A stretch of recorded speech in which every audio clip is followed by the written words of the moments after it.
आणि काही अलौकिक डोहाळे सांगितले जिजाऊ साहेबांनी. असे डोहाळे क्वचित एखाद्याच माऊलीला होत असावे.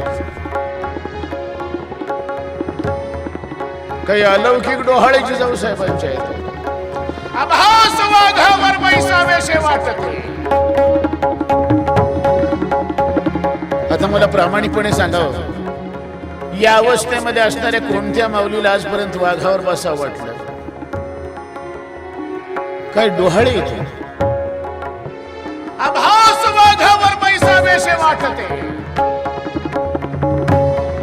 आम्हाला आवडतं घोड्यावर मांड ठोकावी, सह्याद्रीच्या दऱ्या खोऱ्यामध्ये घोडा फेकावा, लढाईचा पोशाख अंगावर घालावा, डोक्यावर जिरटोप ठेवावा, कमरेला सेना बांधावा, तलवार मॅन करावी.